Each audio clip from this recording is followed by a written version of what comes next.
So let us begin the portion of geometry that is mensuration. Mensuration में सबसे पहले हम 2D फिगर्स की बात करेंगे और उसके बाद हम 3D सॉलिड्स की बात करेंगे। तो मेंसुरेशन की शुरुआत अपन लोग लाइंस और एंगल्स के बारे में तो हम सब जानते हैं, हम शुरू करते हैं ट्राइंगल्स से। तो आप देख पा रहे हैं बेसिक क्लासिफिकेशन ऑफ ट्राइंगल्स जो होता है वो या तो एंगल्स पर बेस्ड होता है या फिर लेंथ ऑफ साइड्स पर बेस्ड होता है। तो यहाँ जो क्लासिफिकेशन किया गया है वो लेंथ ऑफ साइड्स के बेसिस पे किया गया है। कोई सा भी ट्राइंगल यानी तीनों साइड्स की लेंथ अलग अलग हो तो आइसोसेलेस ट्राइंगल यानी कि जिसमें दो साइड्स इक्वल लेंथ की हो और ऑब्वियसली उनके सामने वाले दोनों एंगल्स भी इक्वल होंगे, और इक्विलेटरल ट्राइंगल जिसकी तीनों साइड्स बराबर और तीनों एंगल्स भी बराबर। ठीक है, तो भाई इक्विलेटरल ट्राइंगल का पेरीमीटर तो ऑब्वियस सी बात है 3a हो जाएगा। आइसोसेलेस ट्राइंगल का perimeter twice of a plus b हो जाएगा। a और a दोनों इक्वल वाली साइड्स हैं और b जो है वो अनइक्वल साइड है। और अगर कोई भी जनरल ट्राइंगल है जिसको स्केलेन ट्राइंगल भी बोला जाता है, स्केलेन ट्राइंगल यानी जिसकी तीनों साइड्स की लेंथ अलग अलग हो, डिफरेंट लेंथ की हो, तो वो स्केलेन ट्राइंगल है जिसका पेरीमीटर तीनों साइड्स की लेंथ का सम यानी कि a प्लस बी प्लस सी होता है। ये तो पेरीमीटर की बात हो गई। एक और राइट एंगल ट्राइंगल भी होता है, वो हम इसके थोड़ी देर बाद देखेंगे। एरिया निकालने के हमारे पास बहुत सारे फॉर्मूले हैं। अगर इक्विलेटरल ट्राइंगल की बात करते हैं तो एरिया निकलता है √3/4 ऑफ a स्क्वायर से। और ऑल्टीट्यूड, इसी ट्राइंगल का जो ऑल्टीट्यूड है, ऑल्टीट्यूड मतलब इस ट्राइंगल की वर्टिकल हाइट।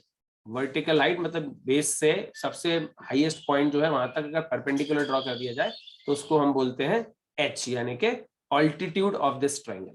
तो उसकी लेंथ होती है √3a/2। इसी तरह से आइसोसेलेस ट्राइंगल में अगर दोनों इक्वल साइड्स का जो पॉइंट ऑफ कांटेक्ट है वहां से अगर हम एक परपेंडिकुलर डालते हैं नीचे अनइक्वल साइड पर, तो जो ऑल्टीट्यूड होता है उसकी लेंथ ये निकलती है। ये पाइथागोरस थ्योरम से निकलती है। पाइथागोरस थ्योरम आप ऑलरेडी जानते हो, तो उसके लिए तो परेशान होने वाली बात है ही नहीं। ठीक है, और उसका एरिया जो है वो ये फॉर्मूला बीच में लिखा हुआ है जिसमें a जो है वो इक्वल वाली दोनों साइड्स की लेंथ है और b अनइक्वल वाली साइड की लेंथ है। नॉर्मली ये फॉर्मूला आइसोसेलेस ट्राइंगल के एरिया का बहुत कम यूज कर पाते हैं लोग, याद भी नहीं रख पाते, और फिर भी अगर याद रहे तो डायरेक्टली इससे आंसर निकाल सकते हैं in case you know on the 3 sides. हमारे पास अगर तीनों साइड्स की लेंथ अगर होती है तो उसका एरिया निकालने के लिए ये हेरॉन्स फॉर्मूला भी होता है। ये हेरॉन्स फॉर्मूला देख रहे हो, ये हेरॉन्स फॉर्मूला आप जानते होंगे। इसमें s जो होता है that is your semi perimeter. Semi perimeter यानी कि a plus b plus c तीनों साइड्स की लेंथ का सम upon 2। Half of perimeter is semi perimeter, और इससे ये फॉर्मूला बन जाता है एरिया निकालने का किसी भी ट्राइंगल के लिए, for any triangle, under root of s into s minus a into s minus b into s minus c। ठीक है भाई, अब एरिया किसी भी ट्राइंगल का निकालने का सबसे ज्यादा यूज होने वाला जो फॉर्मूला है वो ये वाला है, half of base into height. Half of B into H देख रहे हो यहाँ पर भाई। यहाँ पर हम कोई सी भी साइड ले सकते हैं बी, जरूरी नहीं कोई पर्टिकुलर साइड को ही बी बोलते हैं। जैसे ऊपर वाले ट्राइंगल में तो एक साइड आपको बी दिख रही है और उस बी साइड के ऊपर एक परपेंडिकुलर ड्रॉ किया है कैपिटल बी वाले वर्टेक्स से, तो उसको हम एच बोल रहे हैं हाइट। ठीक है, तो हम कोई सी भी साइड को बेस मान लें और उस साइड पर उसके ऑपोजिट वर्टेक्स से एक परपेंडिकुलर ड्रॉ कर दें, तो वो परपेंडिकुलर की हाइट h मान ली और उस साइड की लेंथ को b मान लिया, तो half of b into H is the area of the triangle and that is true for any triangle. कोई सा भी ट्राइंगल यानी कि क्लोज्ड फिगर ऑफ 3 साइड्स का एरिया निकालने का ये सबसे ज्यादा यूज होने वाला फॉर्मूला है। फिर एक फॉर्मूला इसके बाद और दिख रहा है आपको, half of A B sine C. यहाँ पर स्मॉल a स्मॉल b और स्मॉल c जो है वो लेंथ ऑफ साइड्स हैं, और capital A capital B capital C angles यानी कि वर्टेक्स के नाम है। एंगल्स को भी इन कैपिटल सी नाम से बताते हैं, angle A angle B angle C, और वर्टाइसेस भी ए बी और सी यानी कैपिटल लेटर से शो होते हैं। स्मॉल ए स्मॉल बी स्मॉल सी जो है वो लेंथ ऑफ साइड्स हैं। और कैसे रिप्रेजेंट करते हैं, कैपिटल ए के ऑपोजिट वाली साइड की लेंथ स्मॉल ए, कैपिटल बी पॉइंट के ऑपोजिट वाली साइड स्मॉल बी, और कैपिटल सी वर्टेक्स के ऑपोजिट वाली साइड की लेंथ स्मॉल सी से रिप्रेजेंट करते हैं। तो इसको बोलते हैं ये वाला फॉर्मूले को half of product of two sides, half of product of two sides into sine of angle between them. आप ध्यान से देखो, स्मॉल ए वाली साइड और स्मॉल बी वाली साइड की लेंथ ली है और उन दोनों के पॉइंट ऑफ कांटेक्ट से जो एंगल बन रहा है एंगल सी, उसका साइन थीटा लिया है। So half of A B sine C, या half of B C sine A, या half of A C sine B, ये तीनों ही फॉर्मूले से हम एरिया ऑफ ट्राइंगल निकाल सकते हैं। एक ही फॉर्मूला, उसको अलग अलग फॉर्म में है, कौन सी दो साइड ले रहे हैं उस पर डिपेंड करता हुआ फॉर्मूला बन जाता है। आखिरी के जो दो फॉर्मूले हैं वो आप देख पा रहे हो, यहाँ पर स्मॉल r जो है that is in radius, in radius I hope सब लोग जानते होंगे, और कैपिटल R जो है अगले लास्ट फॉर्मूले में दैट इज सरकम रेडियस। ये भी मोस्ट प्रोबेबली लोगों को पता होगा, फिर भी एक बार बता देता हूं, किसी भी ट्राइंगल में अंदर अगर एक सर्कल बनता है जो तीनों साइड को टच करता है, a circle which touches all the three sides is in circle, ठीक है। और अगर एक ट्राइंगल है और उसके वर्टेक्स जो है, तीनों वर्टाइसेस जो है उनसे गुजरता हुआ अगर एक ट्राइंगल बनता है, so that is called as circumcircle. Incircle triangle के अंदर बनता है तीनों साइड को टच करता हुआ, सरकम सर्कल ट्राइंगल के बाहर बनता है तीनों वर्टाइसेस से गुजरता हुआ। तो जो सरकम सर्कल की रेडियस होती है सेंटर से, that is called circum radius, और इन सर्कल की जो रेडियस होती है that is called as in radius. तो एरिया निकालने के लिए in radius into semi perimeter gives you the area of the triangle, और तीनों साइड्स का product upon 4 times circum radius, A B C upon 4 times capital R also gives you the area of the triangle। तो आपके पास इतने सारे फॉर्मूले हैं area of triangle calculate करने के। पेरीमीटर तो हम सब जानते हैं, perimeter is always the boundary of a figure, तो पास पूरी बाउंड्री की जो लेंथ होती है that is your perimeter. Area is the surface जो वो शेप कवर करता है। हमने किसी भी 2D शेप को कहीं पे रखा तो उसने जितना सरफेस कवर किया that is the area of that 2D figure. किसी को डाउट तो नहीं है इसमें? क्लियर है? ठीक है, तो हमने 3 ट्राइंगल्स, स्केलेन ट्राइंगल या एनी ट्राइंगल के लिए, फिर आइसोसेलेस ट्राइंगल के लिए, और फिर इक्विलेटरल ट्राइंगल के लिए हमने चीजें देख ली। अब हम अगर बात करें राइट एंगल ट्राइंगल की, तो राइट एंगल ट्राइंगल दो तरह का हो सकता है। एनी राइट एंगल ट्राइंगल जिसमें एक एंगल 90 डिग्री है, तीनों साइड्स की लेंथ कुछ भी हो, ठीक है। और दूसरा है आइसोसेलेस राइट ट्राइंगल जिसमें परपेंडिकुलर और बेस की लेंथ सेम है, ए और हाइपोटेनियस है तीसरी, ठीक है। ये दोनों ही ट्राइंगल है। एक स्पेशल केस और होता है जिसको बोला जाता है 30-60-90 ट्राइंगल, इसमें एक एंगल 30 डिग्री का होता है, एक एंगल 60 डिग्री का होता है, और एक एंगल 90 डिग्री का होता है। ये भी एक स्पेशल केस है 30-60-90 ट्राइंगल, है ना। ये एंगल्स की मेजरमेंट है। तो किसी भी राइट एंगल ट्राइंगल का पेरीमीटर तो ऑब्वियसली तीनों साइड्स की लेंथ का सम होगा, perpendicular plus base plus hypotenuse. Area उसका हो जाएगा half of perpendicular into base, half base into height से, उसी का लॉजिक है, बेस बेस है और हाइट परपेंडिकुलर है। और पाइथागोरस थ्योरम हम जानते हैं, hypotenuse square equal to perpendicular square plus base square. Isosceles right triangle होगा तो दो साइड्स यानी परपेंडिकुलर और बेस इक्वल हो जाएंगे, uh so that the perimeter would be 2a plus hypotenuse, area is half a square and hypotenuse is a√2। और जो ये 30-60-90 ट्राइंगल होता है, ऑब्वियसली तीनों साइड्स की लेंथ तो अलग अलग होगी, है ना, उसमें कोई डाउट नहीं है। और इसका perimeter a plus B plus C हो जाएगा, यानी कि p plus B plus hypotenuse. अब इसका जो लेंथ ऑफ साइड्स है उनका जो रेशो होगा दैट वुड बी 1:√3:2। ध्यान दें, है ना, सबसे छोटी साइड जो होगी 30 डिग्री एंगल के सामने वाली, उसका रेशो 1, तो 60 डिग्री के सामने वाले का रेशो √3 और हाइपोटेनस का रेशो 2, है ना। तो ratio is 1:√3:2 for the sides. ये साइड्स का रेशो होगा फॉर 30-60-90 ट्राइंगल। और जो ये वाला ट्राइंगल है आइसोसेलेस राइट ट्राइंगल, जिसको 45-45-90 भी बोलते हैं, ऑब्वियसली दो एंगल्स 45-45 के होंगे, एक 90 का, तो इसका जो साइड्स का रेशो होगा वो 1:1:√2 होगा। दोनों साइड जो इक्वल वाली हैं और हाइपोटेनस उनका √2 टाइम्स। तो ये कहानी है पूरे राइट एंगल ट्राइंगल की। और काम की चीज ये कि अगर किसी भी सर्कल के डायमीटर पे, किसी भी सर्कल के डायमीटर पर अगर हम ट्राइंगल फॉर्म करें सरकमफ्रेंस के किसी भी एक पॉइंट को कनेक्ट करके, जैसे ये पॉइंट लिया, तो ये जो ट्राइंगल बनेगा ये हमेशा राइट एंगल ट्राइंगल ही होगा। कहीं पे भी बनाए सरकमफ्रेंस पे कोई भी पॉइंट लेंगे हम, तो हमेशा जो ट्राइंगल बनता है वो राइट एंगल्ड ट्राइंगल ही होता है, ठीक है। किसी को कुछ पूछना है यहाँ पर? एनीवन? नहीं? चलिए तो आगे चलें, ट्राइंगल से रिलेटेड कुछ कुछ प्रॉपर्टीज देख लें। सबसे ऊपर वाले जो पहला डायग्राम दिख रहा है अभी, है ना, ये क्या है? इन सर्कल का डायग्राम, है ना। This is the diagram of incircle. और जो राइट हैंड साइड जो डायग्राम है that is the diagram of circumcircle, जिसके बारे में हमने अभी अभी बात की थी। ठीक है, तो इन रेडियस निकालना है तो क्या करना, अपन ने भी फॉर्मूला देखा था, area equal to in radius into semi perimeter, तो वहीं से आ जाएगा।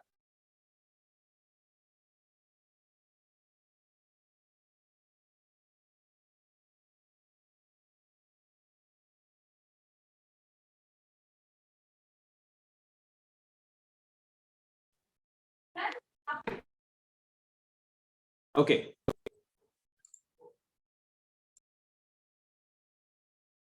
ऑल राइट, तो हमने भी बात की कि इन सर्कल का अगर हमें शेप दिख रहा है ट्रायंगल और इन सर्कल दिया हुआ है, तो इन रेडियस की value would be area of triangle. हमने फॉर्मूले से ऊपर फॉर्मूला देखा था कि area is equal to in radius into semi perimeter, इसलिए inradius equal to area of triangle upon semi perimeter. और बिल्कुल उसी तरीके से सरकम रेडियस अगर निकालना हो तो circumradius is product of all three sides upon 4 times the area of circle, area of triangle, ABC upon 4 times area of triangle. इससे हम सरकम रेडियस निकाल सकते हैं। ठीक है, ये हो गई दो चीजें। अब इसी के आगे चलते हैं। तो अगर एक इक्विलेटरल ट्रायंगल है तो इक्विलेटरल ट्रायंगल के अंदर इन सर्कल और सरकम सर्कल दोनों का ही सेंटर सेम होता है, दोनों का सेंटर सेम होता है, इन सर्कल का भी और सरकम सर्कल का भी। ठीक है, तो इन रेडियस आ जाती है, साइड अगर ए है इक्विलेटरल ट्रायंगल की तो a बाय रूट 3, और सरकम रेडियस आ जाती है a बाय रूट 3, यानी कि इन रेडियस का डबल सरकम रेडियस होता है। Circumradius is equal to twice of inradius होता है फॉर इक्विलेटरल ट्रायंगल ओनली, और किसी में नहीं, सिर्फ equilateral triangle. Circumradius is double of inradius. ठीक है, और अभी थोड़ी देर पहले बताया था मैंने कि ट्रायंगल अगर सेमी सर्कल में बनाया जाए, यानी कि सर्कल के डायमीटर पर अगर ट्रायंगल बनाया जाए सरकमफ्रेंस के पॉइंट को कनेक्ट करके, तो वो हमेशा राइट एंगल ट्रायंगल बनता है। उसका इन रेडियस, किसी भी राइट एंगल्ड ट्रायंगल का इन रेडियस, इन सर्कल का जो रेडियस होगा उसकी लेंथ होती है perpendicular into base upon perimeter of the right angle triangle. और जो सरकम रेडियस होती है that is half of hypotenuse. आप देख पा रहे होगे, ये सेंटर दिखाई दे रहा है, सेंटर से इस तरफ चले जाओ तो इन रेडियस है, इस तरफ चले जाओ सरकम रेडियस है ना, ये सरकम रेडियस है, ये भी सरकम रेडियस है, और इधर से ऊपर चले जाओ वो भी सरकम रेडियस है। ठीक है, मीडियन टू हाइपोटेन्यूस, हाइपोटेन्यूस का आधा are both circumradius of the right angle triangle.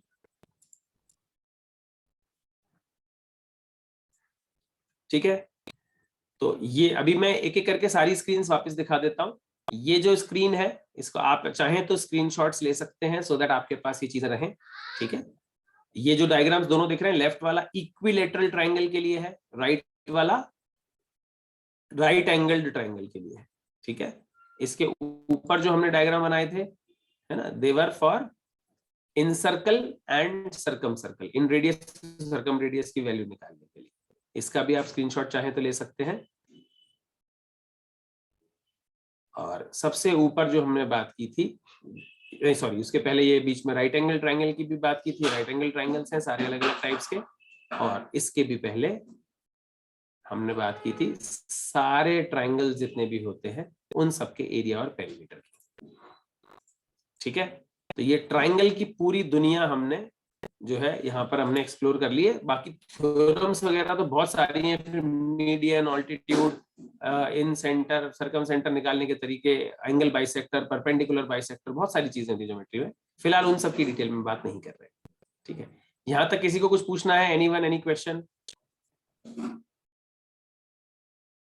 नहीं, चलिए, तो आपके सामने है 4 क्वेश्चंस, है ना, there are 4 questions in front of you. चारों क्वेश्चंस के आंसर आप निकालेंगे और एक साथ चारों आंसर्स चैट बॉक्स में सिर्फ मुझे भेजेंगे।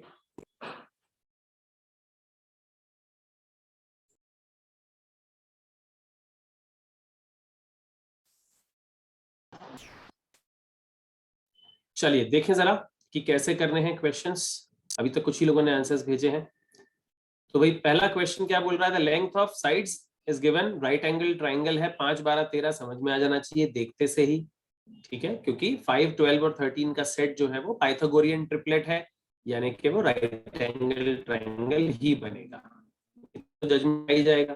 आपको ये पाइथागोरियन ट्रिपलेट्स पता है ना कौन कौन से होते हैं? काफी सारे होते हैं, उसमें से कुछ कुछ जो बहुत ज्यादा फ्रीक्वेंटली सवालों में काम आते हैं। 3, 4, 5 की लेंथ वाली साइड्स का ट्राइंगल राइट एंगल ट्राइंगल होता है। 5, 12, 13 साइड्स वाला ट्राइंगल राइट एंगल ट्राइंगल होता है। 7, 24, 25 वाला ट्राइंगल राइट एंगल ट्राइंगल होता है। 8, 15, 17 वाला राइट एंगल ट्राइंगल होता है। 9, 40 और 41 वाला भी राइट एंगल ट्राइंगल होता है। ये सारे के सारे क्या है? पाइथागोरियन ट्रिपलेट्स हैं, यानी कि आप तीसरी वाली साइड जो लॉन्गेस्ट साइड है उसका स्क्वायर करोगे तो इक्वल टू बाकी दोनों के स्क्वायर के सम के बराबर होगा, यानी hypotenuse square equal to perpendicular square plus base square match करेगा। तो ये सारे राइट एंगल ट्राइंगल ही बनते हैं। और इनके मल्टीपल्स भी यानी कि 3, 4, 5 अगर राइट एंगल ट्राइंगल बनाएगा तो 6, 8 और 10, 6, 8 और 10 वाली लेंथ का भी राइट एंगल ट्राइंगल बनेगा। 30, 40 और 50 वाला भी राइट एंगल ट्राइंगल बनेगा। 9, 12, 15 ये भी राइट एंगल ट्राइंगल बनेगा। 3, 4, 5 के जितने भी हैं वो सारे, 5, 12, 13 के मल्टीपल जितने भी हैं वो सारे, एंड सो ऑन। फिलहाल जो हमारा पहला क्वेश्चन था 5, 12, 13 वाली साइड का ट्राइंगल है, मतलब वो राइट एंगल ट्राइंगल है, ये तो हमने समझ लिया।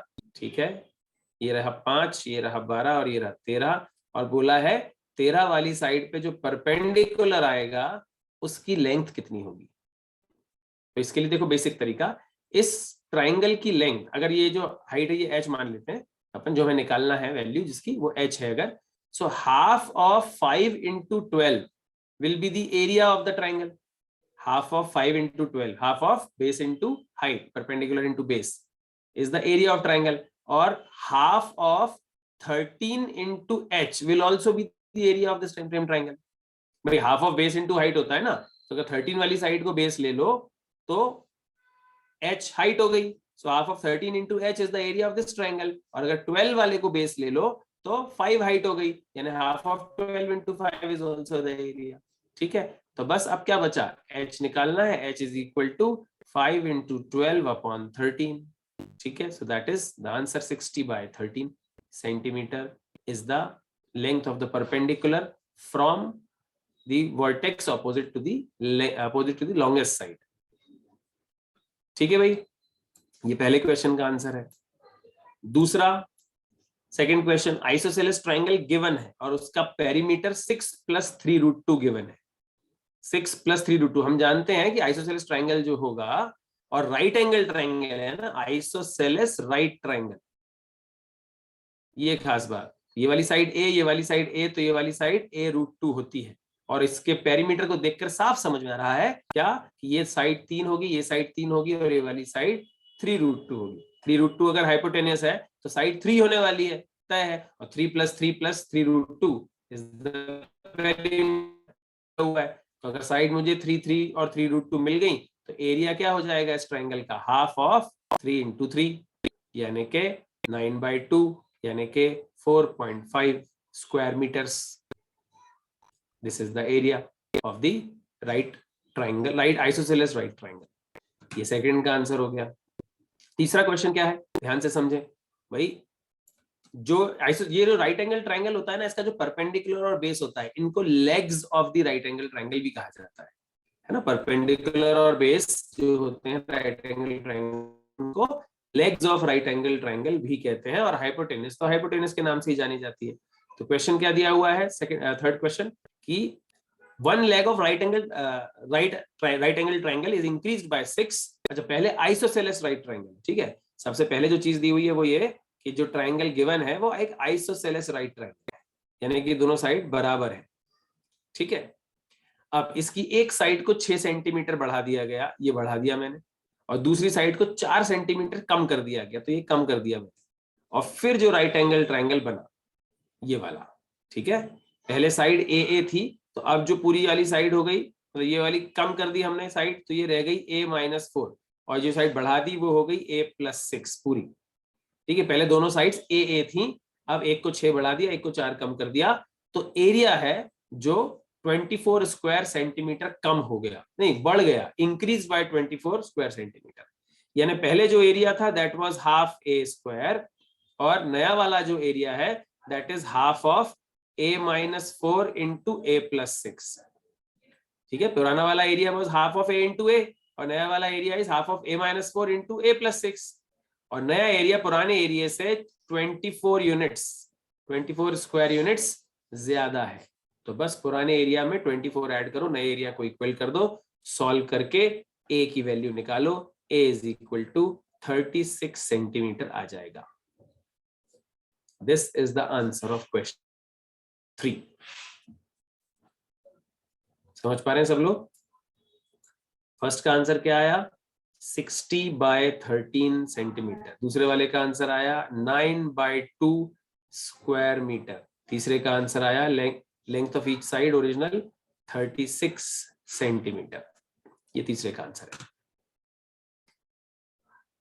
किसी को डाउट तो नहीं अभी तक?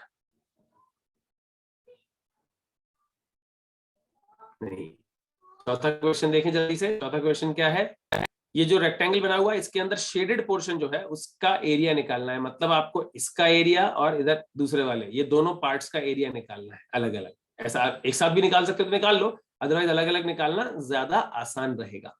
कैसे आसान रहेगा? दोनों पोर्शंस का हमारा फॉर्मूला बेस है एरिया का half of base into height. ठीक है, कोई भी एक साइड को बेस ले लो और पूरे ट्राइंगल की जो भी हाइट हो उस बेस से जहां तक जा रहा हो वो वर्टिकल हाइट को लेकर हाफ बेस इनटू हाइट से एरिया निकाल सकते हैं हम किसी भी ट्राइंगल का। तो ध्यान से देखना, ये जो नीचे वाला ट्राइंगल जो शेडेड है ये वाला, ठीक है, इसका एरिया कैसे निकलेगा? इसका जो बेस है दैट इज बी और हाइट कितनी है? पूरी हाइट देखो ट्राइंगल की, ये जो ऐसा ट्राइंगल बना हुआ है ये ऐसा यूं यूं ऐसा करके बना हुआ है ना, तो हाइट कितनी है? हाइट है पूरी 2a और बेस कितना है b। तो एरिया कितना हो गया नीचे वाले ट्राइंगल का? Half of base into 2a। ठीक है, और दूसरा वाला ट्राइंगल जो ऊपर वाला है ये वाला ट्राइंगल जिसमें मैंने 3 टिक बना दिए उसका बेस ये वाला ले लो a और हाइट कितनी हो जाएगी? पूरी 3b। हाइट कितनी हो जाएगी? पूरी 3b। तो एरिया क्या हो जाएगा? Half of a into 3b। Correct. और ये दोनों मिलाकर टोटल शेडेड पोर्शन का एरिया हो गया। So this is ab plus 3/2 ab। So that is equal to 5/2 AB, यानी कि 2.5 AB. So that is the answer of question number 4. समझ पा रहे हैं क्या किया? आप वैसे भी सोच पा रहे होंगे कि ये क्वाड्रिलेटरल का क्वेश्चन तो था या नहीं था। भाई फाइनली मैंने ट्राइंगल की बात पूछा है तो इसमें लॉजिक कोई ना कोई ट्राइंगल क्या लग रहा होगा, ऐसा मैं अभी के लिए बोल सकता हूँ। एग्जाम में तो नहीं बताया जाएगा, बट यहाँ पर ट्राइंगल के अप्रोच से ही हम इसका आंसर निकाल सकते हैं इजीली। भाई सिंपल है, 2 ट्राइंगल्स का एरिया निकालना है और सम जोड़ देना है उनको, और दोनों ट्रायंगल के area half base into height से निकल रहा है। क्लियर है सबको या किसी को कोई डाउट? एनीवन?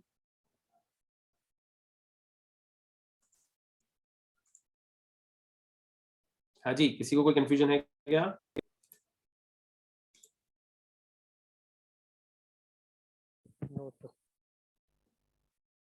चलिए तो आगे चल सकते हैं हम। Moving after triangles to now quadrilaterals. भाई ट्राइंगल जैसे क्लोज फिगर ऑफ 3 साइड्स होते हैं वैसे ही quadrilateral closed figure of 4 sides होते हैं। अब क्वाड्रिलेटरल तो किसी भी शेप का हो सकता है और फिर उसके स्पेशल केसेस भी हो सकते हैं जैसे trapezium, parallelogram, rhombus, rectangle, square, ये सब होते हैं। ये सभी के सभी क्वाड्रिलेटरल है। किसी भी ट्राइंगल का जनरल कोई भी ट्राइंगल बोल रहा हूं, किसी भी क्वाड्रिलेटरल का अगर हमें एरिया निकालना है तो बहुत सारे अलग अलग तरीके हो सकते हैं। पहला तरीका कि एक डायगोनल ले लो, उसका अगर डायगोनल पता हो किसी क्वाड्रिलेटरल का तो एक डायगोनल चाहिए और उस डायगोनल पर जो 2 परपेंडिकुलर ड्रॉ हो रहे हैं फ्रॉम द ऑपोजिट वर्टाइसेस वो दोनों मिल जाए। तो सिंपल है, ये जो ऊपर वाला ट्राइंगल बन रहा है इसका एरिया और जो नीचे वाला ट्राइंगल बन रहा है इसका एरिया, इन दोनों ट्राइंगल को एरिया को जोड़ोगे तो क्वाड्रिलेटरल का पूरा एरिया हो जाएगा। सो half of D into P1, half of base into height वाला लॉजिक लगाया, half of D into P1 ऊपर वाला ट्राइंगल है, half of D into P2 नीचे वाला ट्राइंगल है, दोनों को जोड़ दिया तो half of D into P1 plus P2 is the area of the quadrilateral. अगर आपके पास दोनों डायगोनल्स की लेंथ हो, साइड्स नहीं पता है पर दोनों डायगोनल्स पता है, उनकी लेंथ मालूम है क्वाड्रिलेटरल में, तो half of d1 d2 sin theta. Theta क्या है यहाँ पर? Angle at the intersection of the diagonals. Diagonals के इंटरसेक्शन पर जो एंगल बन रहा है दैट इज थीटा। ठीक है, दूसरा वाला एंगल भी लोगे so that would B 180 minus theta. ठीक है ना, तो कोई फर्क नहीं पड़ता, साइन थीटा और साइन 180 माइनस थीटा की वैल्यू इक्वल होती है, ये आपको याद होना चाहिए। इसलिए कोई सा भी एंगल ले लो इंटरसेक्शन पे, उसका साइन थीटा और half of product of both the diagonals, ये मल्टीप्लाई कर दो तो एग्जैक्टली आपका एरिया ऑफ क्वाड्रिलेटरल मिल जाता है। तीसरा जो डायग्राम देख रहे हैं ना वो स्पेशल केस है, that is a case of cyclic quadrilateral. Cyclic quadrilateral यानी ऐसा क्वाड्रिलेटरल जिसके चारों वर्टाइसेस एक ही सर्कल की सर्कमफ्रेंस पर आते हो। सारे के सारे क्वाड्रिलेटरल साइक्लिक हो या जरूरी नहीं होता, कुछ क्वाड्रिलेटरल साइक्लिक होते हैं जिनके चारों वर्टाइसेस एक ही सर्कल की सर्कमफ्रेंस पे हो, तो उसको साइक्लिक क्वाड्रिलेटरल बोलते हैं। और पर्टिकुलरली सिर्फ साइक्लिक क्वाड्रिलेटरल के लिए फॉर्मूला होता है half of under root of s minus A, S minus B, S minus C और एस माइनस डी। जैसे ट्राइंगल का हेरोन्स फॉर्मूला था वैसे ही क्वाड्रिलेटरल का हेरोन्स फॉर्मूला है। उसमें एक टर्म s थी और s minus A, S minus B, S minus C था। यहाँ वो चौथी जो सिंगल s था उसमें से s माइनस डी हो गया। यहाँ s minus A, S minus B, S minus C और एस माइनस डी का प्रोडक्ट क्या, under root, square root, that is area of the cyclic quadrilateral, जहां पर s क्या है, सेमी पेरीमीटर यानी कि चारों साइड का सम का half, that is semi perimeter. ये फॉर्मूला सिर्फ साइक्लिक क्वाड्रिलेटरल में ही अप्लाई होगा और किसी में नहीं। तो ये तो हो गया भाई जनरल क्वाड्रिलेटरल का एरिया निकालने के अलग अलग तरीके, है ना, एरिया निकल जाएगा। फिर स्पेशल केस की बात करें, अब किसी भी क्वाड्रिलेटरल में अगर एक पेयर ऑफ ऑपोजिट साइड को पैरेलल कर दिया जाए, है ना, ये जो दोनों साइड्स हैं ए लेंथ वाली और बी लेंथ वाली, अगर ये पैरेलल है, if they are parallel one pair of opposite side, then the shape is called as trapezium. और एरिया कैसे निकलता है, half of h into A plus B. A और बी पैरेलल साइड्स है और h जो है उनके बीच का परपेंडिकुलर डिस्टेंस है, shortest distance between the parallel lines और the perpendicular distance between the parallel lines, that is the h। ठीक है, तो half of h into A plus B is the area of trapezium. Perimeter तो हमेशा चारों side का सम ही रहेगा, उसको बताने की बार बार जरूरत नहीं है। फिर ट्रेपेजियम से और आगे बढ़े तो दोनों pair of opposite side parallel कर दी, दोनों पेयर ऑफ ऑपोजिट साइड्स को पैरेलल कर दिया, ऊपर नीचे वाली पैरेलल, लेफ्ट राइट वाली पैरेलल, तो बन जाता है पैरेललोग्राम। उसका एरिया निकालने का तरीका, diagonal into perpendicular to diagonal, d into P. D यहाँ पे डायगोनल है एक और p उस पर ड्रॉ किया गया परपेंडिकुलर फ्रॉम ऑपोजिट वर्टेक्स, ठीक है। या फिर एक side into perpendicular distance from the parallel side, है ना, दोनों b जो b लेंथ वाली दोनों साइड्स है उनके बीच का डिस्टेंस h है, सो b into H is the area. और तीसरा तरीका कि ऊपर दो ट्राइंगल बन जाएंगे, जब डायगोनल बनाओगे तो दो ट्राइंगल बन जाएंगे और दोनों ट्राइंगल का एरिया ऐड कर दो, यानी कि हेरोन्स फॉर्मूले से एक ट्राइंगल का एरिया निकालो और उसको डबल कर दो क्योंकि दोनों ट्राइंगल इक्वल बनने वाले, so that gives you area of parallelogram. ये सारे पैरेललोग्राम का एरिया कैलकुलेट करने के तरीके हैं तीनों। और आगे चलें, पैरेललोग्राम तो बन ही गया था। अब पैरेललोग्राम की चारों साइड अगर बराबर हो जाए तो बन जाता है रोम्बस, और अगर चारों एंगल बराबर हो जाए तो बन जाता है रेक्टेंगल। पैरेललोग्राम की चारों साइड तो बराबर थी नहीं, ऑपोजिट साइड बराबर थी, अगर चारों बराबर हो जाए, शेप वही रहे तिरछा वाला, तो रोम्बस बन गया। और अगर साइड्स की लेंथ जो थी वही रहे, एंगल चारों बराबर कर दिए जाए तो रेक्टेंगल बन गया। रोम्बस का area half of product of diagonals या a into H, A side है, h वर्टिकल हाइट है, और रेक्टेंगल का एरिया तो हम बचपन से जानते हैं, लेंथ इंटू ब्रेड्थ, ठीक है। और अगर अब पैरेललोग्राम से दो कंडीशन बनी थी, एक से रोम्बस बना एक से रेक्टेंगल बना, अगर मैं दोनों कंडीशन साइमल्टेनियसली अप्लाई कर दूं, मतलब चारों साइड भी बराबर और चारों एंगल भी बराबर, तो क्या बन जाएगा, स्क्वायर बन जाएगा। और स्क्वायर का एरिया a स्क्वायर भी होता है और हाफ ऑफ d स्क्वायर भी होता है, दोनों डायगोनल्स बराबर होते हैं और परपेंडिकुलर बाइसेक्टर भी होते हैं, ये भी पता रहना चाहिए, ठीक है भाई। तो ये है पूरी क्वाड्रिलेटरल्स की कहानी, यानी कि क्वाड्रिलेटरल्स के अलग अलग वेरिएंट्स।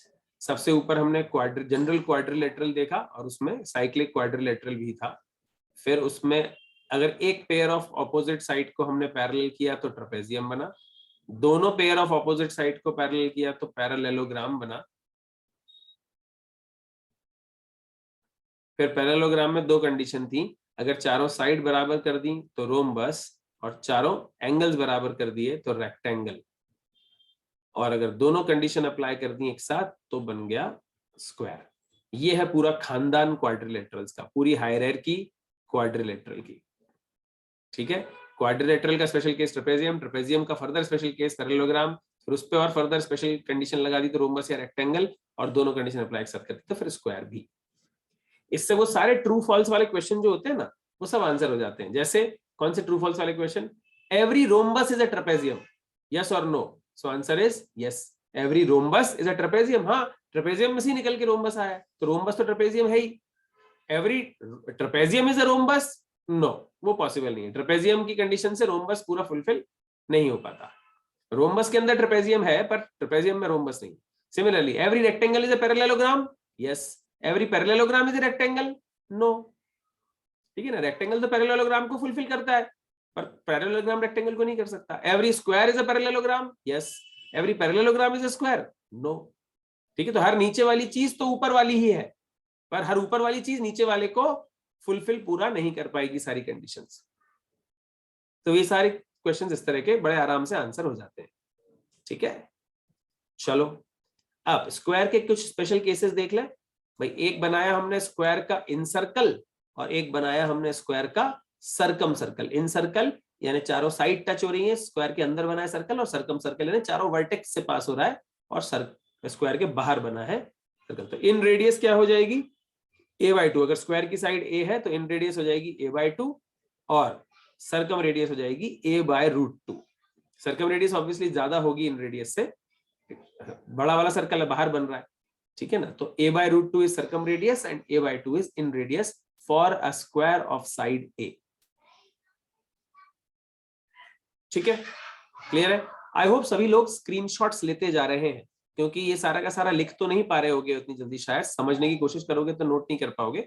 वैसे अगर नोट कर पा रहे हो तो बहुत अच्छी बात है ना। मैं एक बार वापस से जल्दी से क्वाड्रिलेटरल की सारी स्लाइड्स दिखा दूं, है ना। तो सबसे पहले हमने बेसिक क्वाड्रिलेटरल्स देखे थे। कोई भी क्वाड्रिलेटरल करिए, ये पहली स्लाइड हो गई एक तरह से, आप चाहें तो स्क्रीनशॉट ले लें, ठीक है।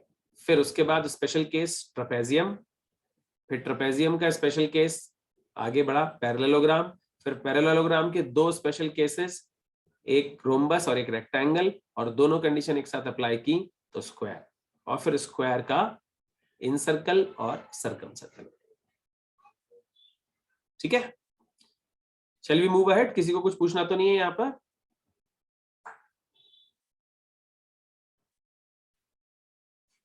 नहीं।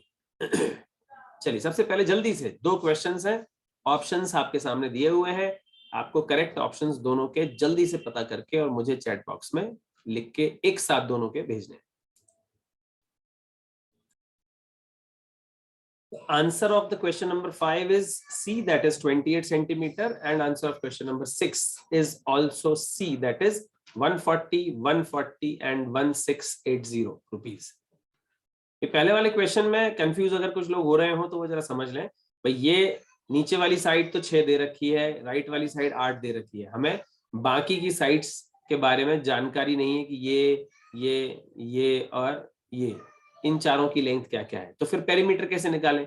पर ये तो समझ में आ रहा होगा कि ये वाला पोर्शन और ये ऊपर वाला पोर्शन मिलाकर तो 6 ही होगा, है ना। ये दोनों जो पोर्शंस मैंने अभी भी ड्रॉ किए ये दोनों मिलाकर तो 6 होंगे, और इसी तरह से ये वाला पोर्शन और ये वाला पोर्शन मिलाकर 8 होंगे, ठीक है। तो अल्टीमेटली पेरीमीटर क्या हुआ, 6 + 8 + 6 + 8 यानी कि 28 सेंटीमीटर।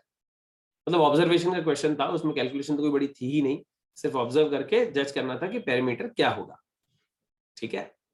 दूसरा क्वेश्चन 6th वाला जो है उसमें एरिया, फिर पेरीमीटर और cost of paving the shaded area. ये मान लो एक गार्डन है बीच में और उसके आजू बाजू पूरी रोड बनी हुई है, जो शेडेड पोर्शन बताया वो रोड है गार्डन के अराउंड। तो हमें रोड का पेविंग, मतलब मान लो उस पे स्टोन्स लगाने हैं तो कितना एरिया शेड करना है, ये कितना एरिया है शेडेड वो हमें पता लगाना है। सबसे पहले एरिया तो बाहर का रेक्टेंगल माइनस अंदर का रेक्टेंगल हो जाएगा। सो 25 × 14 - 21 × 10, सो दैट इज योर एरिया, ठीक है। फिर पेरीमीटर निकालना है, तो पेरीमीटर कैसे निकलेगा भाई, अंदर वाला पेरीमीटर और बाहर वाला पेरीमीटर, पेरीमीटर दोनों है ना भाई। रोड के दोनों तरफ अगर फेंसिंग करनी है तो ऑब्वियसली पेरीमीटर तो अंदर वाला भी है और बाहर वाला भी है, यानी कि ट्वाइस ऑफ 25 + 14 + ट्वाइस ऑफ 21 + 10, ये पूरा पेरीमीटर हो जाएगा of the shaded area. Shaded area का पेरीमीटर दोनों तरफ से, अंदर से भी और बाहर से। ठीक है, तो टोटल एरिया कितना आया था, 140 आया था पहला वाला, और उसको 12 रुपए पर स्क्वायर यूनिट के हिसाब से अगर अपन पे करवाएंगे, सो answer is 1680 rupees is the cost of paving. इसलिए आंसर है सी ऑप्शन। एरिया भी 140 स्क्वायर मीटर है, पेरीमीटर 140 मीटर है, और कॉस्ट ऑफ पेविंग रुपीज 1680 है, 12 रुपए पर यूनिट पर स्क्वायर यूनिट के हिसाब से। क्लियर है? किसी को कोई डाउट?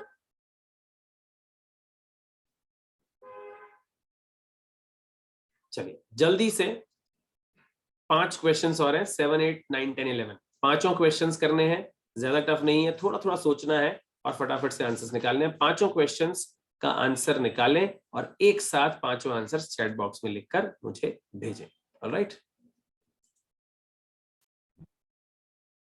तो answers are there on the screen now. 7th का answer 950 square centimetre, 8th 168 square metre, 9th 9 centimetre, 10th 120 square centimetre, and 11th 2√5 units. कैसे करना है फटाफट से देखते चलते जाते हैं ना। 7th क्वेश्चन का आंसर निकालने का सिंपल तरीका है कि क्वाड्रिलेटरल है जिसका एक डायगोनल 38 है, कोई भी क्वाड्रिलेटरल होगा है ना, उसका एक डायगोनल का लेंथ 38 है, और डायगोनल पर जो परपेंडिकुलर है एक 31 है और दूसरा 19 है। ठीक है, ऐसा दिया हुआ है। डायग्राम पे मत जाना, शेप तो कुछ तो भी बन गया है, फाइनली ऐसा है। तो हमारा फॉर्मूला हम जानते हैं, area is equal to half of 38 into 31 plus 19, यानी कि area is equal to half of 38 into 50, that is equal to 950 square units. Centimetre है तो स्क्वायर सेंटीमीटर। अगला क्वेश्चन क्या है, पैरेललोग्राम जिसकी साइड्स 13 और 14 है और डायगोनल जो है उसकी लेंथ 15 है। ये 15, ये 13, ये 14, इसका एरिया हमें निकालना है। तो अब साइड्स दिए हैं और डायगोनल दिया है, तो उसका तो एक ही तरीका है कि हम हेरोन्स फार्मूला है, परपेंडिकुलर तो है ही नहीं हमारे पास डायगोनल पर। ठीक है, तो हम हेरोन्स फार्मूला लगाए, यानी कि एक ट्राइंगल का एरिया निकाले और उसको डबल कर दो। एक ट्राइंगल का एरिया कैसे निकलेगा, इन सबका सेमी पेरीमीटर आ जाएगा 21। सो फॉर्मूला हो जाएगा हमारा under root of 21 into 6 into 7 into 8। ठीक है, 21 माइनस 13, 21 माइनस 14, 21 माइनस 15, तीनों कर दिए। तो अब इसको स्क्वायर रूट निकालना है। 21 को अपन लिख सकते हैं 3 इंटू 7, 6 को अपन लिख सकते हैं 2 इंटू 3, और 7 तो 7 ही रहेगा, और 8 को लिख सकते हैं 2 इंटू 2 इंटू 2। तो आप इसमें पेयरिंग कर पाएंगे बड़े आराम से। ये 2 की पेयरिंग हो रही है, ये दूसरी 2 की पेयरिंग हो रही है, ये 7 की पेयरिंग हो रही है, और ये 3 की पेयरिंग हो रही है। राइट, तो हमारा आंसर आ जाएगा स्क्वायर रूट करके 3 into 7 into 2 into 2, so that is equal to 84, और इसको डबल कर देंगे, सो 2 इंटू 84, क्योंकि एक ट्राइंगल नहीं, दो ट्राइंगल मिला के पैरेललोग्राम का एरिया बनता है। So 2 into 84 equal to 168 square metre, that is the answer of question number 8। सही है। 9th क्वेश्चन में एरिया दिया हुआ है, पैरेलल वाली साइड्स दी हैं ट्रेपेजियम की, और हमको हाइट ऑफ ट्रेपेजियम निकालना है। हमारा फॉर्मूला बिल्कुल सिंपल सा है, half of height into A plus B, यानी कि 28 प्लस 12 इज इक्वल टू 180 दिया हुआ है। सॉल्व करके हमने h निकाल लिया 9 सेंटीमीटर। सिंपल एरिया का फॉर्मूला लगाना था, और कुछ भी था ही नहीं इसके अंदर, nothing else, so easy. In fact easy तो सारे ही थे, बस हमें कब क्वेश्चन पढ़ के क्या लॉजिक, कौन सा फॉर्मूला यूज करना है, वो बस जजमेंट लाना है। ठीक है, अभी तक ये क्लियर है। नाउ 10th एंड 11th कैसे करना है भाई। 10th वाले में एरिया ऑफ रोम्बस निकालना है जिसका एक साइड 13 है, तो ऑब्वियसली चारों साइड 13 है। रोम्बस अगर है तो रोम्बस के तो चारों साइड इक्वल ही होते हैं, तो यानी कि ईच साइड इज 13। ठीक है, और डायगोनल जो है वो 24 है, जो डायगोनल है वो 24 है। और हम जानते हो कि रोम्बस के दोनों डायगोनल जो होते हैं वो एक दूसरे के परपेंडिकुलर बाइसेक्टर होते हैं। एक छोटी चीज मैंने बोली थी, जब भी साइड्स चारों किसी भी क्वाड्रिलेटरल की चारों साइड बराबर हो, ये ऐसा कब होता है, या तो स्क्वायर में होता है या फिर रोम्बस में होता है। स्क्वायर और रोम्बस में चारों साइड क्वाड्रिलेटरल की बराबर होती है। तो जब भी ऐसा होगा कि चारों साइड बराबर होंगी, तो हमेशा दोनों डायगोनल्स एक दूसरे के परपेंडिकुलर बाइसेक्टर होते हैं, यानी मिड पॉइंट पर इंटरसेक्ट करते हैं और परपेंडिकुलर भी होते हैं। बस स्क्वायर में दोनों डायगोनल इक्वल होते हैं और रोम्बस में दोनों डायगोनल्स अनइक्वल होते हैं। ठीक है, फिलहाल ये 24 है तो आधा हो गया 12, और अब ये राइट एंगल ट्राइंगल जो दिखाई दे रहा है आपको, ये वाला राइट एंगल ट्राइंगल देख लो, तो इसका एक साइड 12 है, दूसरी साइड पता करनी है, तीसरा हाइपोटेनस 13 ऑलरेडी है, तो 5, 12, 13 वाला यहाँ पर पाइथागोरस थ्योरम लग जाएगा, तो ये आ जाएगा 5, तो दूसरा डायगोनल पूरा हो जाएगा 10। ठीक है, full diagonal will be 10, half diagonal is 5, तो बस हमारा एरिया हो जाएगा रोम्बस का हाफ ऑफ D1 D2, यानी कि half of 10 into 24।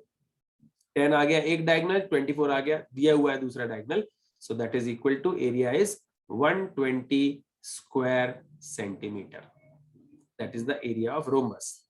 Question number 10। और पांचवा क्वेश्चन, भाई एरिया दिया हुआ है ट्रेपेजियम का और एक एंगल 90 डिग्री दिया हुआ है, तो हम इसको ऐसा मान लें कि ये जो है एक स्क्वायर है और एक ट्राइंगल है, स्क्वायर और ट्राइंगल के एरिया में बांट दो। भाई पूरा एरिया तो 28 है ही, ऊपर वाली साइड 6 है, ऊपर वाली साइड 6 है, नीचे वाली साइड AD यानी कि 8 है। ठीक है, तो एरिया कितना हो गया, ये तो कुछ गड़बड़ लग रहा है मुझे, BC is 6, AD 8, BC is parallel to AD, then CD की लेंथ निकालनी है। ठीक है,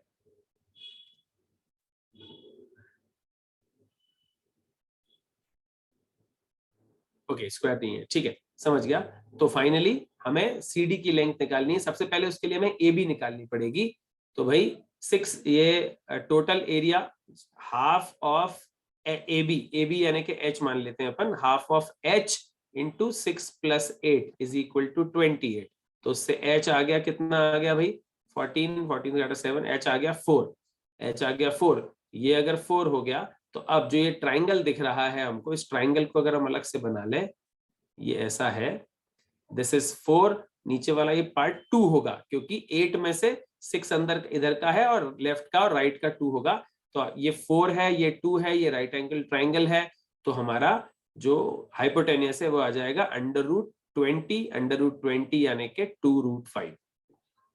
पाइथागोरस थ्योरम लगाएंगे, और 4 हाइट है, 2 बेस है, तो उसका हाइपोटेनियस CD हो गया, that is √20 which is equal to 2√5।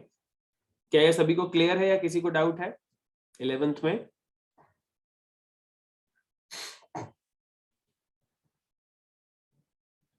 तो हम लोगों ने ट्राइंगल्स की अलग अलग वैरायटी ऑफ क्वेश्चन, क्वाड्रिलेटरल के अलग अलग वैरायटी ऑफ क्वेश्चंस देखे। Moving to the next thing that is circles, fast quickly. भाई सर्कल का बेसिक कॉन्सेप्ट तो हमको पता है, area is equal to πr² होता है, सरकमफ्रेंस यानी कि perimeter is equal to 2πr होता है। ठीक है, रेडियस r है यहाँ पर, ये सब जानते हैं। अब दूसरी चीज है सर्कुलर रिंग, अगर हम रिंग की बात करें, ठीक है, तो रिंग बात करें मतलब बीच में खाली जगह है।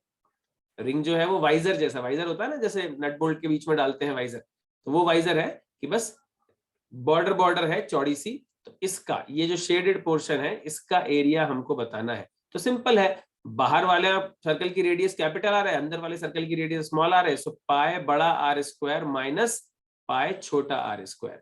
सो बड़े सर्कल का एरिया माइनस छोटे सर्कल का area will be equal to ring का area, area of the ring, circular ring. ठीक है, और अगर इसका हम पेरीमीटर बात करेंगे तो इनर पेरीमीटर और आउटर पेरीमीटर दोनों लेंगे, so it will be 2π capital R plus 2π small r। यहाँ बीच में प्लस कर रहा हूं, माइनस नहीं है ना, ये क्या है पेरीमीटर ऑफ द रिंग, अंदर का पेरीमीटर और बाहर का पेरीमीटर मिलाकर, जैसे हमने रेक्टेंगल में भी किया था जो शेडेड एरिया निकालना था जब। ठीक है, तो ये पेरीमीटर हो गया। अब सेमी सर्कल की अगर बात करेंगे भाई, तो सेमी सर्कल क्या होगा, सेमी सर्कल का एरिया विल बी आधा of the circle, so area will be equal to half of πr², और इसका पेरीमीटर क्या हो जाएगा, ध्यान दें 2πr का आधा यानी कि πr प्लस 2r। ठीक है ना, ये जो सर्कुलर यानी कर्व्ड पोर्शन है ये πr हो गया पेरीमीटर, 2πr का आधा, इसमें ये दो रेडियस और जुड़ेंगी तब जाके ये बंद होगा, वरना तो ये सिर्फ इसकी लेंथ आ जाती πr, this length is πr, जब इसको क्लोज करेंगे तो 2r और ऐड करना पड़ेगा। ठीक है, फिर जब हम ऐसा एक पोर्शन काट देते हैं सेंटर से, है ना, केक में से एक केक का पीस पूरा बाहर निकाल देते हैं, तो उसको बोलते हैं हम सेक्टर, और ऊपर जो किनारी जो लेंथ मिल रही होती है सेक्टर की कर्व्ड वाली, उसको बोलते हैं लेंथ ऑफ आर्क। ठीक है, तो लेंथ ऑफ आर्क कैसे निकलती है, लेंथ ऑफ आर्क क्या होता है, इट इज θ/360, जो बीच का एंगल है वो θ डिग्री है, तो theta by 360 into 2πr, 2πr का थीटा बाय 360 पार्ट, पूरा 360 डिग्री 2πr होता है, तो उसका theta part theta by 360 into 2πr होगा। इसी तरह से एरिया ऑफ सेक्टर भी निकालना हो तो पूरे एरिया का theta by 360 part, so that is theta by 360 into πr square. पूरा 360 डिग्री घूमते हैं तो area of circle is πr square, तो सिर्फ थीटा डिग्री अगर मूव करेंगे तो जो एरिया स्वीप होगा that would B theta by 360 into πr square, इसका एरिया। ठीक है, तो इस तरह से हम सर्कल के सारे फॉर्मूले यूज करते हैं। ये सारे पता थे आपको, मैंने सिर्फ फटाफट से रिवाइज करवाए हैं। किसी को कुछ पूछना है? Anybody, any question?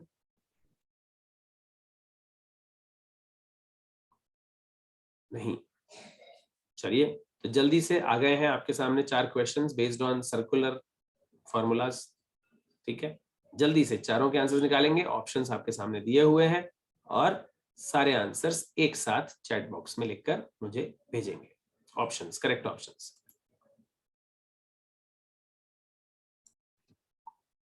आंसर सामने स्क्रीन पर मेंशन्ड है ना? 12th का सी, 13th डी, 14th ए, 15th बी।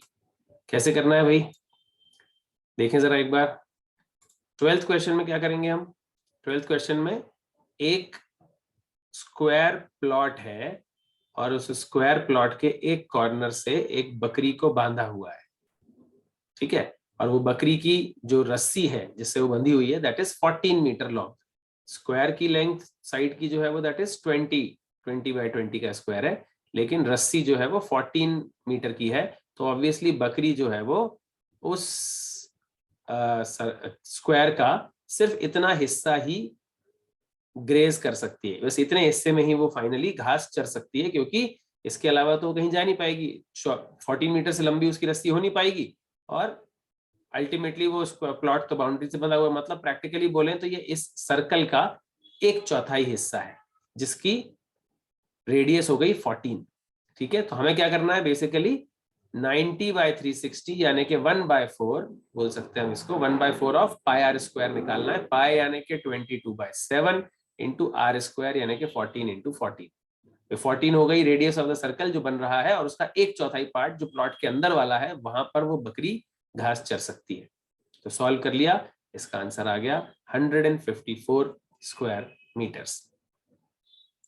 दूसरा क्वेश्चन जो है 13 नंबर, हमें निकालना है, क्या निकालना है? सेक्टर का area, the perimeter of the sector of the circle given है और रेडियस गिवन है, एरिया ऑफ सेक्टर निकालना है। मतलब हमें ये ऐसा एक ये सेक्टर दिया हुआ है, ठीक है ना, ये सेक्टर दिया हुआ है, इसकी रेडियस, ये सेक्टर किसका है? ऑब्वियसली एक साइड बड़ा सा सर्कल रहा होगा, उस सर्कल का ये टुकड़ा है, ठीक है ना, ये एंगल बीच में थीटा है, रेडियस 5.2 है और length of perimeter of the sector, sector का पेरीमीटर जो है वो 16.4 है। अब 16.4 में से ऑब्वियसली 16.4 कहां से आया है? 16.4 जो है वो 5.2 रेडियस, 5.2 रेडियस और प्लस लेंथ ऑफ आर्क मिला के आया है। तो लेंथ ऑफ आर्क कितनी आ गई? 6। 16.4 में से 10.4 तो दोनों रेडियस है और बचा हुआ लेंथ ऑफ आर्क 6 है, तो ये लेंथ ऑफ आर्क आ गई। अब हम सब जानते हैं कि थीटा बाय 360 इंटू 2πr यानी कि लेंथ ऑफ आर्क 6 है, और हमें पूछा है एरिया ऑफ सेक्टर यानी कि theta by 360 into πr square कितना होगा, ये निकालना है। ठीक है ना, लेंथ ऑफ आर्क 6 आ गई है और एरिया ऑफ सेक्टर हमें पता करना है। अब थीटा बाय 360 इंटू 2πr 6 है और हमें theta by 360 into πr square निकालना है। मतलब थीटा बाय 360 कॉमन है, 2πr को πr स्क्वायर बनाना है, तो क्या करना पड़ेगा? 2πr को πr स्क्वायर बनाने के लिए 2 से डिवाइड और r से मल्टीप्लाई करना पड़ेगा, यानी 6 को 2 से डिवाइड करो और r यानी कि 5.2 से मल्टीप्लाई कर दो, तो हमारा आंसर आ जाएगा कितना? 15.6 सेंटीमीटर स्क्वायर। क्या किया? 2πr को πr स्क्वायर बनाया। कैसे? जो थीटा बाय 360 2πr की वैल्यू थी उसको 2 से डिवाइड किया और r से मल्टीप्लाई किया, तो theta by 360 into πr square बन गया। So the answer is 15.6 centimetre square. Clear है सबको या किसी को डाउट? 12वां और 13वां? चलो देखें जरा 14वां और 15वां। भाई 14th में 100 मीटर डायमीटर का है ना पॉन्ड है, तालाब है, 100 मीटर डायमीटर वाला है, मतलब 50 मीटर इसकी रेडियस हो गई, ठीक है। और इसको सराउंड किया है एक सर्कुलर ग्रास वॉकवे ने, एक सर्कुलर ग्रास वॉकवे इसके अराउंड बना हुआ है जिसपे लोग पैदल चल सकते हैं, बीच में तो पॉन्ड है, पानी है, ठीक है। और जिसकी विड्थ है 2, इसकी विड्थ जो है वो है 2, तो ये पूरी रेडियस बाहर तक कितनी हो गई, 52 हो गई, ठीक है ना। अंदर की रेडियस 50 है, डायमीटर 100 था, तो 2 मीटर अगर विड्थ है सर्कुलर ग्रास वॉकवे की तो पूरी रेडियस 52 हो गई। अब कितने स्क्वायर मीटर्स का ग्रास वॉकवे है, मतलब एरिया ऑफ ग्रास वॉकवे निकालना है, यानी कि पाई इंटू 52 का स्क्वायर माइनस पाई इंटू 50 का स्क्वायर, बस हमको ये निकालना है। So that is equal to 204 pi metre square. Solve कर लेंगे, पाई तो कॉमन ही है, 52 का स्क्वायर माइनस 50 का स्क्वायर आपको पता करना है, ठीक है। सो ये हो गया। अब आखिरी क्वेश्चन इस सर्कल का है ना, वैसे आखिरी क्वेश्चन नहीं, सर्कल का आखिरी question. The number of revolutions made by the wheel of diameter 56 centimeter in covering a distance of 1.1 kilometer। अच्छा, आप लोगों को पता हो कि कोई भी एक व्हील है, अगर कोई भी एक व्हील है, ठीक है ना, व्हील के ऐसे अपन स्पाइक्स बना देते हैं, ये एक व्हील है, ठीक है। ये व्हील एक जब सड़क पे चलेगा, ठीक है, जब ये व्हील रोटेट होगा और ये सड़क पे चलेगा, तो एग्जैक्टली जब ये पूरा एक राउंड लेगा तो कितना डिस्टेंस चलेगा? Can anyone tell me? Unmute करो और बोलो जरा। जब ये पहिया एक राउंड पूरा लेगा तो कितना डिस्टेंस ट्रेवल कर लेगा? 2 पाई आर, उसकी सरकमफ्रेंस के बराबर। तो ये जितने चक्कर चलते चले जाएगा, मतलब n into 2 pi r must be equal to the distance travelled. जितने भी चक्कर चलाए राउंड लेगा ये पहिया, है ना, उस हिसाब से डिस्टेंस ट्रेवल करता चला जाएगा। तो टोटल डिस्टेंस जो चला that should be equal to 2 pi r के मल्टीपल राउंड्स, ठीक है। अब डायमीटर इसका 56 है, मतलब रेडियस हो गई 28, तो n इंटू 2 इंटू पाई की वैल्यू अपन 22/7 ले लेते हैं, into 28 should be equal to distance. अब ध्यान से देखें, जो डायमीटर दिया है यानी कि रेडियस, वो हमारे पास सेंटीमीटर में है, और डिस्टेंस जो दिया है वो किलोमीटर में है। तो पहले किलोमीटर को सेंटीमीटर में कन्वर्ट करना पड़ेगा, जब रेडियस डिस्टेंस सेंटीमीटर में तो डिस्टेंस को सेंटीमीटर में कन्वर्ट करो, तो 1.1 किलोमीटर कितना हो जाएगा? 1100 मीटर हो जाएगा। 1.1 किलोमीटर 1000 से मल्टीप्लाई किया, 1100 मीटर आ गया, और 2 जीरो और लगा दिए तो जाकर वो सेंटीमीटर में कन्वर्ट हो गया, ठीक है ना। एक तो 1000 से मल्टीप्लाई किया मीटर में कन्वर्ट करने के लिए, फिर 100 से और मल्टीप्लाई किया सेंटीमीटर में कन्वर्ट करने के लिए। सो that is the total distance 110,000। ये है, इसे मुझे सॉल्व करना है और इसका आंसर निकालना है। सॉल्व करके n is equal to 625 revolutions. Total number of revolutions कितने लेने पड़ेंगे? पहिया कितनी बार घूमेगा? 625 बार घूमेगा, तो वो टोटल इतना डिस्टेंस यानी कि 1.1 किलोमीटर डिस्टेंस चल लेगा। क्लियर है सभी को, या किसी को डाउट है? Anyone, any question?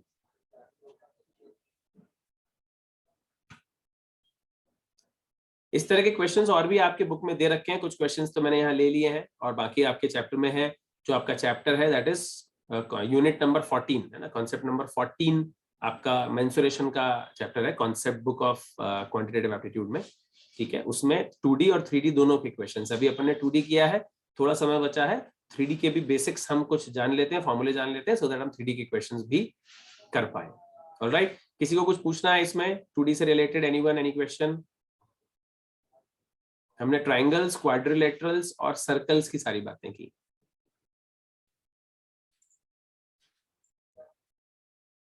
So here let us start mensuration 3D. Let us understand the formulas first. काफी सारे डेरिवेशंस हैं, डेरिवेशंस पर अभी नहीं जा रहे हैं, सीधे सीधे फॉर्मूले की बात कर रहे हैं।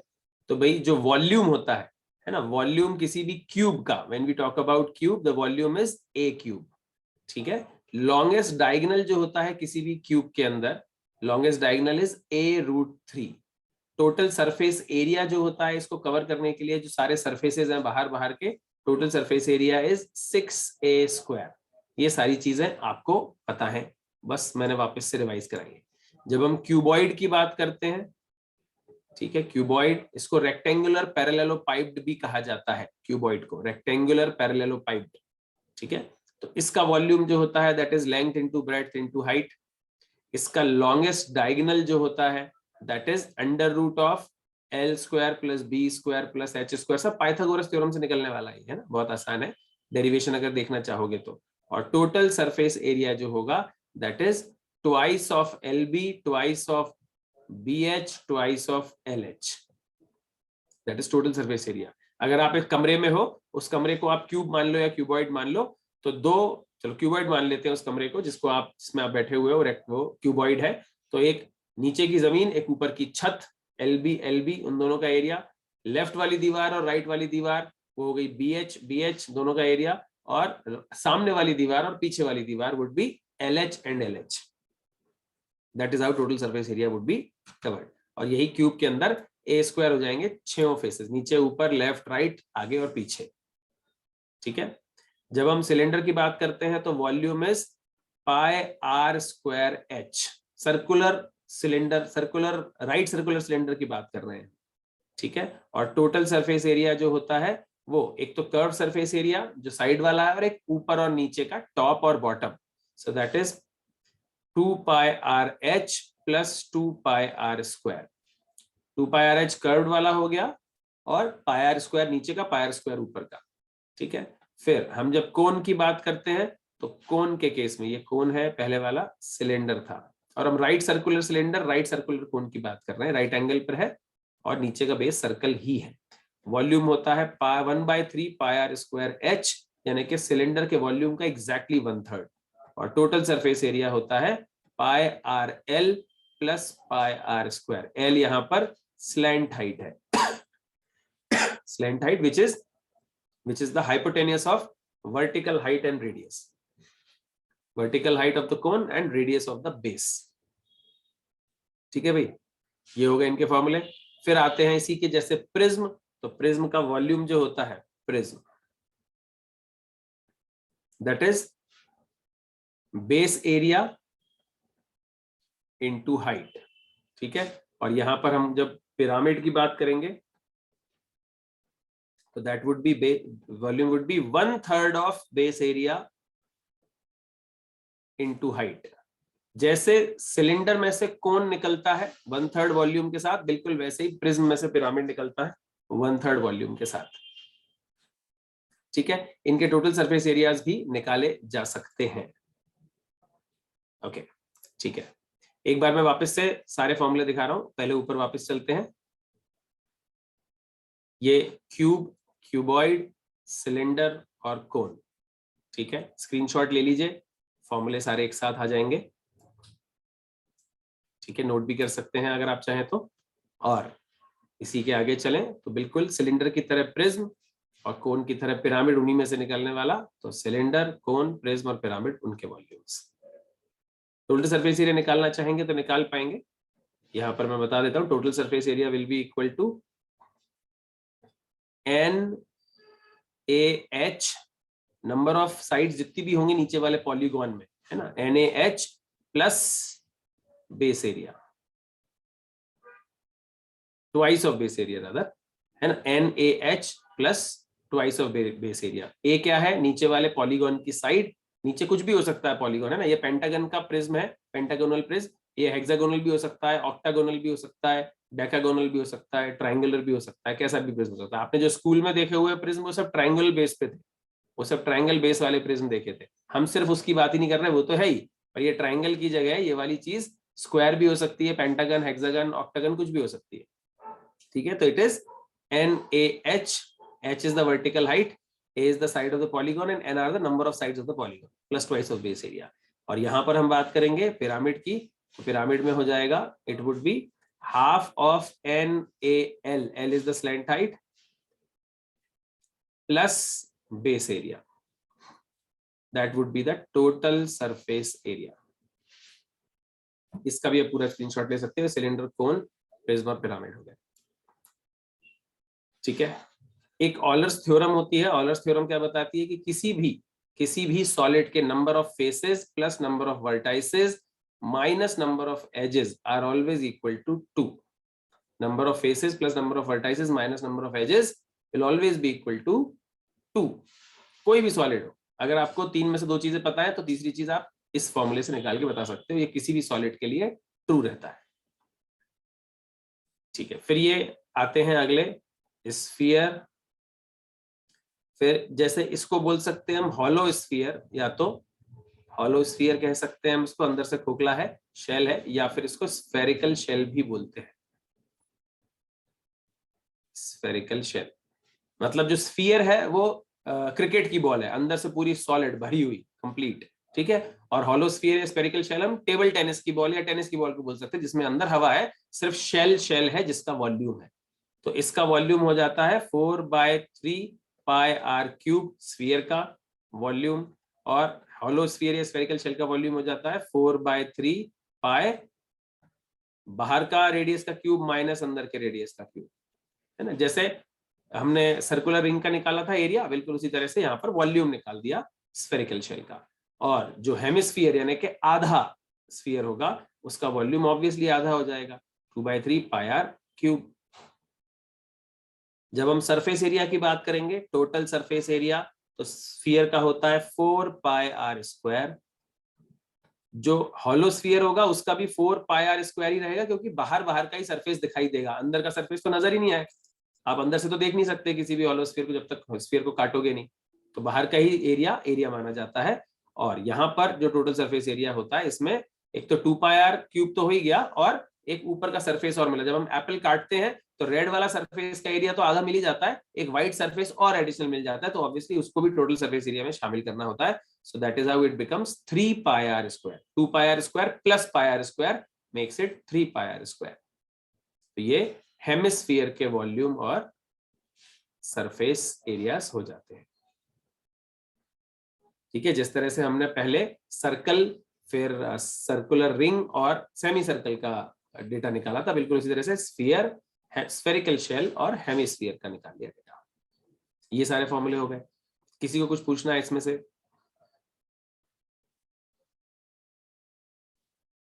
नहीं, ठीक है। कुछ क्वेश्चंस मैं यहां से देता हूं, दीज आर बेटर। चलिए, ये 3 क्वेश्चंस हैं, जल्दी से ये 3 क्वेश्चन सब लोग करेंगे। ऑलर्स थ्योरम फिर से देखनी है, इट इज, मैं वहीं लिख देता हूं चैट बॉक्स में, ठीक है।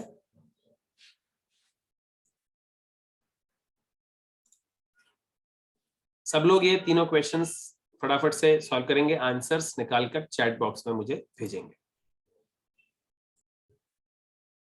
The answers are there on the screen. 6th का answer D, that is 6 centimeter. 7th is D again, 2600 cubic centimeter. And 8th का answer is second one, that is 9:7.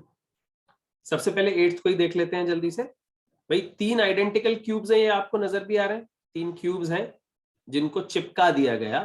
तो अलग अलग अगर वो क्यूब्स थे तो उनका टोटल सरफेस एरिया, और ये जो जुड़े हुए क्यूब्स हैं इस पूरे शेप का कंप्लीट जुड़े हुए चिपके हुए का टोटल सरफेस एरिया का रेशो। तो पहले जो थे, ऑब्वियसली पहले वो जो 6 क्यूब्स थे, हर एक का सरफेस अपन अगर 1 सारे सरफेसेस को मान लें तो 6 + 6 + 6 was the total surface area, है ना। हर सरफेस को अगर अपन 1 यूनिट मान रहे हैं, 1 पर यूनिट, तो 6 + 6 + 6 यानी टोटल 18 सरफेस थे। अब जब हमने चिपका दिया तो आप ध्यान से देखोगे अंदर वाले 4 सरफेस छुप गए, है ना। पहले वाले का राइट वाला सरफेस और दूसरे वाले का लेफ्ट वाला सरफेस वो अंदर मर्ज हो गया चिपकने में, और ऐसे ही दूसरे वाले का राइट वाला और तीसरे वाले का लेफ्ट वाला वो भी अंदर चिपक गया। तो टोटल नंबर ऑफ सरफेसेस कितने कम हो गए? 4 कम हो गए, ठीक है ना। तो टोटल कितने बचे? अब बचे मेरे पास 14। सो ओरिजिनल 18 सरफेसेस थे, अब 14 सरफेसेस बचे। So what is the ratio? 9:7। सही है। So that is how we have to answer this question, the ratio of. अच्छा, हमेशा ध्यान रखें, जैसे जैसे अभी बात की थी हमने, जब स्फीयर को हेमिस्फीयर बनाया तो एग्जैक्टली आधा नहीं हुआ सरफेस एरिया, आधे से ज्यादा हुआ, क्योंकि जो कट के सरफेस मिलेगा वो सरफेस और मिल जाएगा एडिशनल, तो उसका एरिया और लेना पड़ेगा।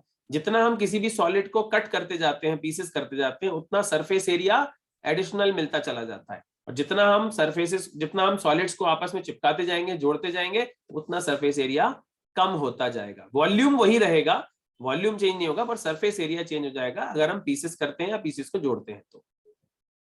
ठीक है, क्लियर है? किसी को डाउट तो नहीं इसमें 8th में? चलो हम देखें जरा क्वेश्चन नंबर 6 कैसे करना है। क्वेश्चन नंबर 6 में एक टैंक है, ठीक है, ये टैंक है, इस टैंक के अंदर पानी भरा हुआ है यहां तक, ठीक है, ये उसका अपन साइड से एंगल देख रहे हैं, ये टैंक बहुत चौड़ा होगा, है ना, कहीं तक जा रहा होगा ऑब्वियसली, इसमें पानी भरा हुआ है, ठीक है, यहां तक पानी भरा है अभी। अब हमने इसके अंदर एक कोई भी चीज इसके अंदर डुबा दी, है ना, डुबा दी, मेटल ब्लॉक इसके अंदर डाल दिया जिसका वॉल्यूम दिया हुआ है, और वो पूरा का पूरा डूब गया इस पानी में। जब वो पानी के अंदर डूबा तो पानी का लेवल जो है ऑब्वियसली बढ़ के ऊपर आ जाएगा, करेक्ट है? तो हमें ये जो पानी का लेवल राइज हुआ h, ये निकालना है, ठीक है। तो सिंपल सी बात है, जितना वॉल्यूम ऑफ वाटर ऊपर उठा है उतना ही उठेगा वो जितना की वॉल्यूम ऑफ मेटल ब्लॉक जो उसके अंदर हमने डुबोया है। भाई volume of object submerged equal to the volume of water displaced. Science में थोड़ा बहुत तो पढ़ाई होगा, है ना, आर्किमिडीज प्रिंसिपल तो मालूम ही है सभी लोगों को फिजिक्स का, ठीक है। तो फाइनली लंबाई जो है वो 72 है, विड्थ जो है वो 60 है, और हाइट 36 सेंटीमीटर से फर्क नहीं पड़ता क्योंकि पानी तो किसी एक लेवल तक भरा हुआ था, 18 तक भरा हुआ था, ठीक है ना, उससे क्या फर्क पड़ता, कहीं तक भी भरा था। अब वो ऊपर बढ़ जाएगा पानी, तो फाइनली पानी का वॉल्यूम जो बढ़ा ऊपर की तरफ गया वो क्या है, 72 into 60 into h, that is the volume of water and which should be equal to the metal blocks volume, जो metal block हमने उसके अंदर डुबो दिया है पूरा नीचे तक, so that is 48 into 36 into कितना है तीसरा डायमेंशन 15। तो बस इसको सॉल्व करना है, 72 into 60 into h equal to 48 into 36 into 15, so h solve करके आ जाएगा 6 सेंटीमीटर। तो पानी का लेवल 6 सेंटीमीटर ऊपर गया है because of the block being submerged, ठीक है। 7वां क्वेश्चन देख लें जल्दी से, क्या करना है भाई, ये कोनिकल वेसल है, समझना बात को ध्यान से, ये कोनिकल वेसल है, ठीक है, जिसके अंदर पानी भरा जा रहा है। अब पानी इसके अंदर h/4 हाइट तक यानी यहां तक ही भरा हुआ है, ठीक है, पूरी हाइट जो है, पूरी height of the cone is h, ये अपन h मान लेते हैं, ठीक है। अभी जो पानी भरा हुआ है वो h/4 तक भरा है यहां तक, और हमें कहां तक ले जाना है, हमें यहां तक ले जाना है 3/4 h तक, यानी इतनी हाइट तक हमको पानी भरना है। तो कितना पानी और ऐड करना पड़ेगा ये हमसे पूछा है। h पूरी हाइट है कोन की, 1/4 हाइट तक पानी फिल्ड है, हमें 3/4 हाइट तक पानी ले जाना है, तो कितना पानी और ऐड करना पड़ेगा ये पूछा गया है। अब सिमिलर सॉलिड्स का बेसिक कॉन्सेप्ट आपको पता होना चाहिए कि दो सिमिलर शेप्स होते हैं तो area 1 upon area 2 will always be equal to जो करस्पॉन्डिंग लेंथ होती हैं उनके स्क्वायर के रेशो के बराबर होता है, और वॉल्यूम 1 अपॉन वॉल्यूम 2, दो सिमिलर सॉलिड्स हो, दो सिमिलर कोन हो या दो सिमिलर क्यूब हो, तो वॉल्यूम का जो रेशो होता है वो उनकी साइड के लेंथ के रेशो के क्यूब टाइम्स होता है। समझ पा रहे हो? अगर मैं किसी क्यूब की साइड्स को डबल कर दूंगा तो वॉल्यूम 8 गुना हो जाएगा, अगर किसी कोन की हाइट को 3 गुना कर दूंगा तो वॉल्यूम 27 गुना हो जाएगा, ठीक है। तो अगर h/4 हाइट तक है, उसका वॉल्यूम है 100 सीसी, तो 3h/4 तक जब लेके जाएंगे, सिमिलर कोन है, रेडियस भी बढ़ रहा है, हाइट भी बढ़ रहा है, ठीक है, तो फाइनली उसका वॉल्यूम कितना 27 गुना हो जाएगा। When you increase the height and radius every dimension by 3 times, the volume will become 27 times, ठीक है। तो 1:27 के रेशो में होगा वॉल्यूम, तो यानी कि अगर ये 100 सीसी है तो 2700 सीसी पानी आएगा 3h/4 हाइट तक। तो 100 सीसी तो ऑलरेडी उसके अंदर है, हमें कितना और ऐड करना है, how much more water must be added, so answer is 2600 cc add करना पड़ेगा टोटल 2700 बनाने के लिए, क्योंकि 2700 टोटल पानी आएगा वहां तक, जिसमें से 100 पहले से मौजूद है, तो 2600 हमको ऐड करना होगा। क्लियर है सभी को, एवरीवन?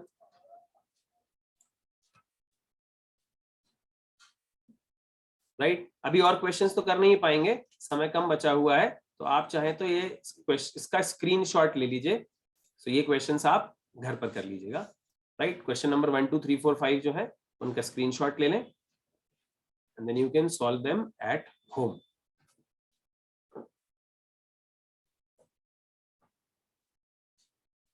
ठीक है भाई. So here we complete our quantitative aptitude portion. ठीक है, DILR यानी डेटा इंटरप्रिटेशन, लॉजिकल रीजनिंग और वर्बल एबिलिटी हो चुका होगा और GDPI भी साथ में चल रहा था. सिर्फ कल PI का या जिस भी सब्जेक्ट का एक सेशन बचा हुआ है वो कल कंप्लीट हो जाएगा and then your training would be completed. After that you would be appearing for few tests. तो वो टेस्ट आप मॉक टेस्ट आप दे लें जिससे कि आपको पता लग जाए कि अभी आप कितना तैयार हैं. जो सेशंस आप लोगों ने देखे उनके वीडियोस वगैरह जरूर देख लीजिएगा. आपके पास रिकॉर्डिंग्स हैं, पुराने वीडियोस की रिकॉर्डिंग एक्सपायर होगी. जो भी वीडियोस, जो सेशंस आप अभी अटेंड कर रहे हैं उनके वीडियोस अगले करीब 10 दिन अभी और एक्टिव रहेंगे. उसके बाद वो सारे एक्सपायर हो जाएंगे. So please go through them and practise them and appear for the mock test so that जब आप कैंपस प्लेसमेंट में बैठे तो वहां अच्छा परफॉर्म कर पाए. ठीक है, एनीबडी, एनी क्वेश्चन? कोई कुछ बात करना चाहता है, पूछना चाहता है या कहना चाहता है before we end the session today?